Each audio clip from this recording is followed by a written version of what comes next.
State lawmakers are back in Olympia this month. What are their top priorities in the new session? And will the governor's new capital gains tax proposal gain any traction? About 1.5% of the population is going to be subject to this tax. The governor's $54.4 billion budget plan would pay for clean energy, housing and homeless solutions, orca recovery, and more.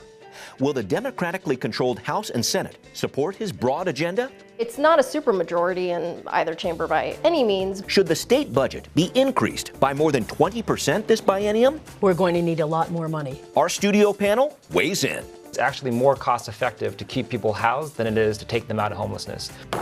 Pressing priorities or a spending spree? Next on City Inside Out.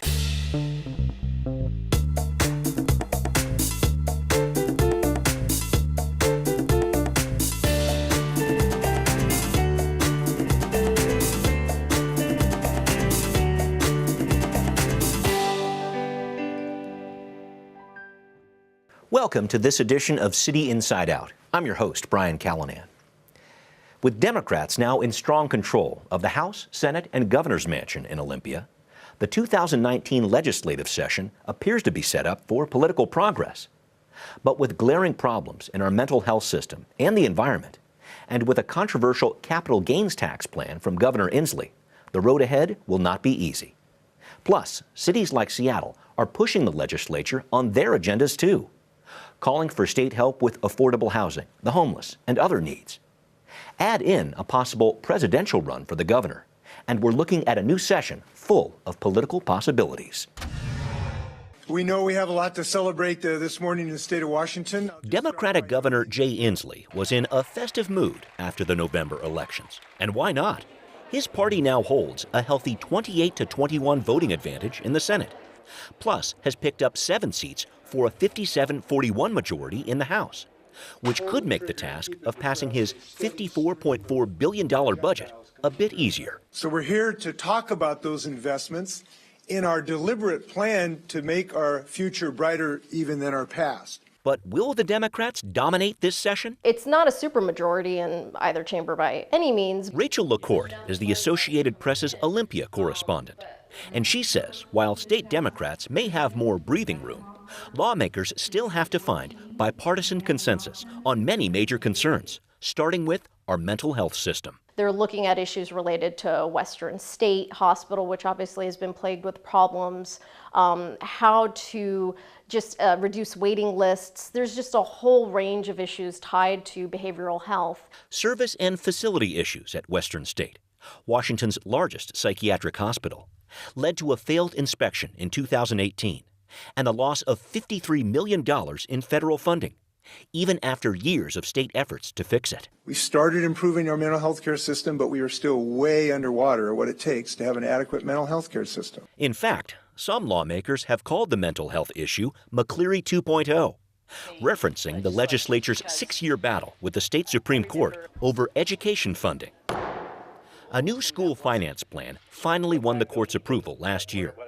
And while many districts say McCleary puts unfair limits on local school levies, lawmakers should be able to focus on something beyond our K-12 system in 2019. So there are still areas that they're going to have to tweak, but for the most part, they're able to come into a 2-year budget not just focused on basic education. Our Washington State orcas are being pushed to the edge of eternal silence. The governor, who's made the environment his signature issue, is also calling for more than $1 billion for killer whale recovery, along with other eco-friendly measures. Plus, there's a new investment towards housing affordability. My budget provides $262 million for affordable housing. But that is a statewide investment. We could use $200 million in our county in 1 year. Housing and homeless issues are 2 key points where priorities from the city of Seattle and the state intersect. We need a systemic structural change to how we respond to the homelessness crisis. The City Council's annual legislative agenda covers dozens of requests and guidance points to Olympia on issues including safety, transportation, schools, affordability, economic development, the environment, and more. But with a declared homeless state of emergency in Seattle and King County now entering its 4th year, local leaders are reaching out for help. What we know is that this regional approach is what we have to dive into to see success.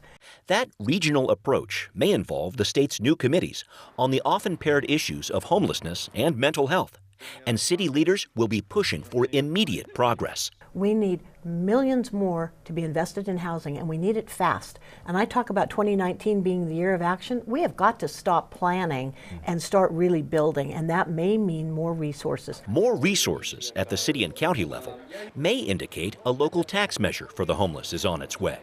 But the governor is looking elsewhere for revenue.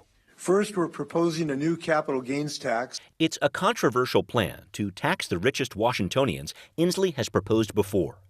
But we'll be waiting a while for legislators to discuss that, or any state budget deal, with revenue forecasts coming later in the 105-day session. And they don't really want to write the budgets until they see exactly how much money they have to work with. The only thing we may not be waiting long for is an announcement from Jay Inslee about running for president, as federal, state, and local politics collide this January. And joining us to discuss these issues, we have with us a number of your Seattle area legislators, including Representative Gael Tarleton, the Democrat from the 36th, representing Magnolia, Queen Anne up through Ballard. She's the incoming finance chair. Gael, great to have you here. Thanks, Brian. Also, we have Representative Joe Fitzgibbon, the Democrat from the 34th. That includes West Seattle, part of Burien, out to Vashon Island. He also chairs the Environment Committee. Joe, good to have you too. Thanks, Brian. And here we go with Senator-elect Joe Nguyen, the Democrat from the 34th, taken over from longtime Senator Sharon Nelson. He's the vice chair of the Human Services Committee. Joe, good to have you too. Thank you. And finally, we have with us Senator Rebecca Saldaña, the Democrat from the 37th, South Seattle down to Renton. She is the majority deputy leader. Rebecca, great to have you too. Thank you. All right, here we go. Got all the titles out of the way. Representative Tarleton, I'll start with you. I want to talk about your expectations for the upcoming session. I know the education funding issue that has really haunted Olympia for the past several years. It's still there, but you're not in contempt of court right now. So I just want to talk about what's tops on your to-do list this season, with that out of the way. It is good to be out of contempt of court, Brian. Yeah. And it does allow us to look ahead and focus on some things that have been building and needing our attention, and now we're going to tackle them. I am really confident that we'll have a really big effort on higher education funding, on mental health, other human services that have been just holding ground, trying to get through the last few years with us, and really look at a lot of public infrastructure that we need to deal with what I think are the big three areas where we're going to be struggling for the next 10 years. And that's population growth all over the state, climate change and the impacts on all of our communities, and really serious collisions and connections in the global community. And we are front and center here in Washington State on what's happening around the world. So I'm looking forward to a strong session. Okay, thank you very much for that. Representative Fitzgibbon, you're the head of the House Environment Committee, potentially a lot on your plate this session here. What are your top priorities going in? Well, we have a very busy session ahead of us because we have a lot of big priorities that we have to play some catch up on. So climate change is at the top of the list for me, as it has been for a while. We have an ambitious agenda on climate change to reduce greenhouse gas emissions from the electricity sector, and Gael is taking a real leadership role on that, from the transportation sector, from buildings, and from refrigerant chemicals that are super powerful greenhouse gases. So we'll be trying to tackle all of those. My other big priorities for the coming year are to address orca recovery, and recovering our salmon populations is a big part of that. And then finally addressing the housing shortage in our region. And I'm going to be tackling that through some of our land use laws, but there's a lot of other efforts underway to grow the supply of affordable housing. And we'll dive into that in a little bit here. Thank you for bringing it up, though. Senator-elect Nguyen, you're our state's first Vietnamese-American lawmaker, the first legislator of color in the 34th District. Congrats on your win. That's a big deal for you, and I know for the area, too. Your first order of business. I think at the end of the day, the biggest themes that we're going to focus on are putting people first and making sure that we have a government that works for the people in this community and not just kind of the wealthy elites. So the biggest things for us is making sure that we have, say, for instance, progressive tax reform, a lot of things regarding human services that we saw in the segment there, but also for me personally, making sure that we have an equity lens when it comes to not just the environment, our justice system, our school systems as well. So there's a lot of things to do this year. Okay, thank you very much for that. Rebecca, you're coming into your second term with a much stronger Democratic majority in the state Senate. What does that mean? How might that affect the session? What are you hoping to accomplish in 2019? Great. Well, thank you for having us here. And I will just say, like, one of the things that we do have is the most diverse legislature in Washington state that reflects what we see in the People's House and the other Washington as well. And I do think it helps us have a mandate to make sure that we are delivering and making sure that Washington state government works on the basic things around quality of life for our families and our communities. And that is around making a real impact on climate change and the environment. Again, because of education, continue to invest in that. And lastly is to make sure that we have health care that recognizes that behavioral health and mental health are part of our healthcare system and need to be treated on parity. So I think those are three big things that we'd like to accomplish. Thank you very much for that. Gail, I'll head back to you. I want to try to break down this mental health investment piece here. I've heard a lot of talk. This is the top issue of the session. The governor has a plan to work on Western State Hospital as well as build other more locally based treatment facilities. Can you try to break down, where do you start on this issue? We're going to need a lot more money, and we need new revenue sources to support that investment. It's not just about legislating to the lawsuit, which we have to address on a number of fronts, but we need to recognize that the need in every single community in this state, every single educational institution in this state, is that we have to help people where they are.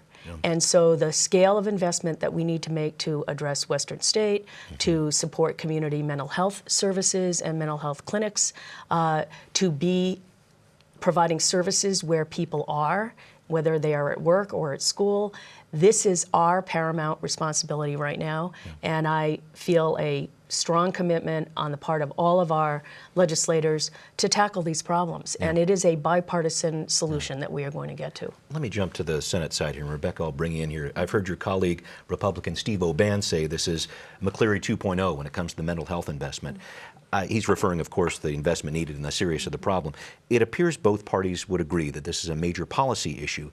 But when we talk about this money piece here, I know the governor is talking about investing a lot of dollars here. I wonder where it comes from. Is there any appetite for this capital gains tax piece? Talk to me about that, please. I do think we have one of the most upside down tax system in our country and here in Washington state. So I do think there's an appetite.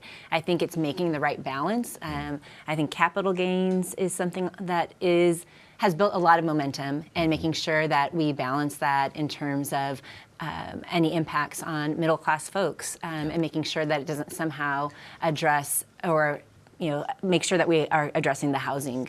A balance potential with property tax. Maybe I can have everybody weigh in on this one. And I would say the other thing is graduated REIT. So this is a real estate exit. Is making sure that we actually have it that balances out, so that the people at the very top, with the wealth, that wealthy, can pay a higher rate. And then when we're looking at first-time home buyers or seniors just trying to get by on fixed incomes, how do we help create more fairness in that tax structure as well? Thank you for that. I want to break this tax structure piece down with everybody if I can. Senator-elect Nguyen, your thoughts about capital gains tax, these other measures that Rebecca's talking about? I think a lot of the fatigue that we're seeing right now with the people in Washington state is because we have a regressive tax structure that puts an undue burden on middle, regular families in our communities. Unless we take care of this issue, we're going to have a hard time going forward as well. So we need progressive tax reform today before our future. Okay. Representative Fitzgibbon, your thoughts on this? Yeah, I mean, I'll echo what my colleagues have said here. I think there's a real frustration among the voters of our state that the very wealthiest people in our state are not paying their fair share for the services that our state needs to be strong, like the mental health system and the K-12 education system and higher education. So we've been talking about and building support for capital gains tax for a lot of years, and I think we're much closer to achieving that than we ever have before. I think the voters of our state really understand the real investment needs we need to improve mental health, to address homelessness, to improve public education in our state. And I think the capital gains tax is the single best tool we have in the toolbox to address those challenges and to make our tax system more fair. Gail, I know there's going to be some pushback from Republicans on this one because they're saying, look, the governor's talking about a 20% increase in his budget here. What's going on? Well, I don't like to have someone say just because we had this level of budget 5 years ago and we have this level this year, it means that we can make do with what we have because our population has grown. And I'll just pivot from the discussion about our tax structure. You know, we're 4 Seattle legislators, and Seattle's economy is a key part of what gives us an opportunity to rethink how we distribute opportunity, wealth, economic equity, and social justice here. And I believe that the Finance Committee on the House side, we're going to use the opportunity through work sessions to start educating our public about what our tax structure is, where we get our revenues from, who is paying their fair share and who is not. And that is the way to build public awareness around the state, not just here in Seattle. And one of the biggest things too is making sure that, look, price is only a factor in the absence of value. So we as legislators need to prove that we're being efficient and effective with the funds that we have as well. So that way it's an easier sell in terms of revenue generation as well. Okay, thank you for that. And I know that discussion is going to continue in Olympia throughout the session here. Representative Fitzgibbon, I want to pivot a little bit and dive further into this environmental investment. So the governor's talking about $1 billion+ for orcas, another $268 million for clean energy proposals. How critical are these needs? How do those get funded? Yeah, well, I think that the voters of our state have really reacted to the crisis we see with our southern resident killer whales. And we hear that from constituents very consistently, that it would be such a crime for us to let the southern resident killer whales go extinct on our watch. So we have a tremendous amount of work to do. A lot of it's work that we would need to do anyway, even if it were not for the orcas. For example, replacing barriers to fish passage. That's a huge part of that $1 billion figure that you cited, is investments that we're required to make to remove barriers to fish passage on state facilities, particularly state highways. We were told by a federal court we have to do that. So a lot of these investments in orca recovery, salmon recovery, are things that we were planning to do anyway, but we're going to accelerate our efforts because we don't want to lose any more time than we already have in terms of our killer whales. Senator-elect Nguyen, just thinking about these different environmental issues, I know you campaigned, as a lot of Democrats did, for the carbon fee initiative, 1631, that did not pass this past November. I know the governor's not going down that path again when it comes to a carbon fee, it appears. But I just want to talk about going forward, funding clean energy solutions. It's clearly a big priority for Jay Inslee. Where do we go from here? There are multiple revenue sources to determine for this legislature this next year as well. So, you know, the governor's budget certainly is advisory. We're figuring out kind of how that fits in terms of what the legislature is doing as well, and then we'll see what the solutions are possible. Senator Saldaña, and I'll start with you, and I'd like everyone to weigh in here. Affordable housing and homelessness, a state priority that certainly dovetails, I should say, with a major concern for the city of Seattle. So you're serving on the Housing Affordability and Stability Committee. We see homelessness all over your district, the Seattle metro area. It's all over the state, as a matter of fact. What solutions are you hoping to bring to the table? Great. Yes. So, I mean, I think first of all is making sure that Washington State, as a legislature, that we're doing our part. We don't have a statewide plan. We don't have, and as we spoke, or as we heard earlier, the importance of a regional approach, because it's really about housing and transportation. And that's why I do serve both on Transportation Committee as well as our newly formed committee. A few things. One is just simply, again, investments. We've underfunded our Housing Trust Fund, and this is in response to, that we have to protect our Washington residents, because the other Washington has defunded HUD, has put someone that has no understanding about what it is around housing and what it means to build affordable housing, is actually, you know, against it. So, you know, we're having to put more in, and that's part of what, as city residents, you know, City of Seattle, our King County, we're all having to fill in for what the federal government used to and should be doing. And so there's that piece in terms of, you know, why it's costing more of us our local dollars. But I think part of it is we have amazing projects like DSC is proposing a project that we want to make sure that we have capital project dollars for, that ties together a mental health and full health clinic with Harborview and University of Washington and affordable housing, because one of those ways is making sure that we're getting people that are currently facing this crisis in this cold, in this weather, out off the streets and into housing. But the second is we need to build more. And so I think there's a whole bunch of things we're looking at. Condo liability, we're looking at updating our tenant rights and protections in terms of notice. And then, of course, we are looking at, how do we add more sustainable, diversified funding into this? Yeah, a lot to tackle there. Thank you for bringing up all those points. Senator-elect Nguyen, I know you've been working in the family homelessness arena for some time here, and I wanted your input here. Your approach to this, where you think the state and maybe City of Seattle could work together on the homelessness and housing affordability. I think the biggest thing to acknowledge that homelessness, there's not one reason why people are homeless. We have to treat mental health is one thing, addiction is one thing, or for the vast majority of folks, it's largely one-time economic insecurity issues that they're facing. Right. So it's actually more cost effective to keep people housed than it is to take them out of homelessness. So for me personally, I want to make sure that we are putting in place programs to keep people housed so they aren't going to the streets in the first place. Yeah, that's a big piece of it. Yeah. And Representative Fitzgibbon, I know you've talked before about trying to find some new housing options through a closer look at the Growth Management Act. Can you expand on that a little bit? Because I think that's an important part of this too. Yeah, so one of the angles that I'm trying to tackle this problem from is to identify places where we have unnecessary delays in getting new housing coming online, whether that's housing from affordable housing developers, from market rate housing developers. Are there places that either the State Environmental Policy Act or other of our land use laws are duplicating environmental review that's already happening at a more programmatic level? And so there's a number of ways that we're trying to identify those areas of overlap that do introduce delays and uncertainty into the process so that more affordable homes come online sooner. And some of those barriers are at the local level. And so there are some cities that have been much more welcoming to affordable housing coming into their communities than others. And so that's one of the things that I think that we do need to look at through the Growth Management Act is are there ways that we can use state law to really move cities towards doing the right thing and making sure that they're accepting solutions to the housing shortage. I think it's interesting too, there is a bipartisan support for activity like that. Yeah. We spoke with Senator Hans Zeiger from Puyallup not too long ago, who was talking about let's figure out ways to build more tiny houses, things of that nature. Is that part of it? Are you seeing that bipartisan support for things like this? Yeah, I think that there's some bipartisan interest in this. That doesn't mean all of our solutions are the same. True. I want to leave as many decisions as we can to the local level while we're still ensuring that something gets done. Right. And we have some cities, Seattle included, that have taken a really aggressive posture in terms of accepting more housing growth, and then some cities, particularly in South King County, that have not. And I want to allow them to find the right context-sensitive solution for their communities, but also say we do need you to bring more homes into your community so that we can address this shortage. Thank you for that.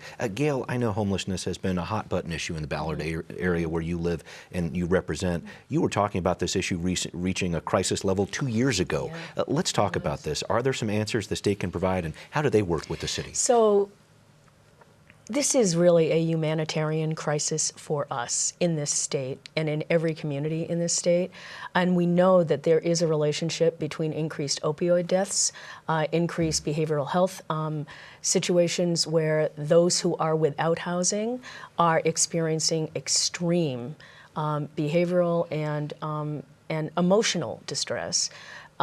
Every community feels the consequences of seeing people who do not have housing, food, and access to services.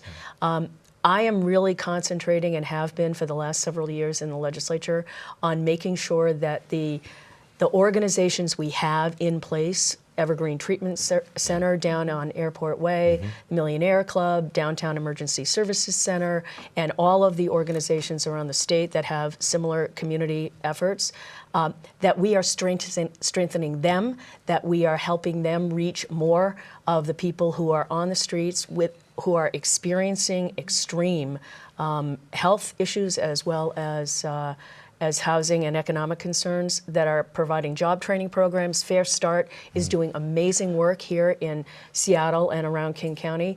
And I just think we all have to view it as our responsibility to partner with each other. So I don't want to criticize what hasn't worked. I really have to focus on what is working and how we accelerate that. Thank you very much for that. Unfortunately, we need to start wrapping up the show. I can give each of you about a minute, maybe a little bit less than that. I want to talk about a priority of yours maybe we haven't covered in this discussion, if you can think of one there, and just what you're hoping to accomplish this session. Senator Saldaña, may I start with you, please? Here we go. I think the overall is how do we remove barriers and create more opportunities for our communities. I will say today on my mind is that Trump is at at the border in the town where a lot of my family lives, and so making sure that we're protecting immigrants, refugees, and our families is really important. It's a huge issue. Thank you for bringing that up. Senator Nguyen, your thoughts here, and maybe something we haven't talked about during this discussion. So one of my biggest goals and why we campaigned was to work and empower the folks who did not have a voice in our system. So one of the reasons why I want to be on Human Services is there's a lot of issues there with our justice system that have basically criminalized black and brown bodies, and I want to make sure that we reverse some of those systemic racism that we've seen in our state and in our nation to be able to support all communities here. Got it. And there was a healthcare piece that you brought up during your campaign that I thought was really important. Can you dive into that a little bit further, please? Yeah, obviously I'm a big supporter of, well, I'm sure it's obviously, but I'm a big supporter of Medicare for All, and I think there's a lot we need to do on the state level, but also in partnership with the federal level to make that a reality. Okay. Feasibly on the state level, doing it by itself is very tough. So partnering with Congresswoman Jayapal in terms of her efforts on the state level, then hopefully working towards a public option in Washington State to provide an infrastructure that can then work towards a Medicare for All. Thank you. I know that was an important issue for you on the campaign trail. I appreciate it. Representative Fitzgibbon, your final thoughts here, another top priority maybe we haven't talked about? Sure. One thing that I'm excited about, which really builds on something that Senator Nguyen was talking about in terms of addressing the racial disproportionality in our criminal justice system, particularly the legacy of the war on drugs. You know, in Washington, we've moved beyond at least the war on drugs as it relates to cannabis with the passage of Initiative 502, a bill that I've sponsored for a number of years, but I think is getting more traction this year, would vacate misdemeanor marijuana possession offenses for anybody who has that. And so it's really building on the work that Mayor Durkin has done at the city level and City Attorney Holmes, as well as the announcement by Governor Inslee last week that he's going to pardon 3,500 misdemeanor marijuana offenses, and so I think that that's a huge step that we can take to not just not continue to fight the war on drugs, but to just remedy the wrongs of the war on drugs in the past and to help people turn over a new leaf in their lives. So I think that we're going to have a lot of support for that this year. Thank you very much, Gail. I'm going to let you wrap this up.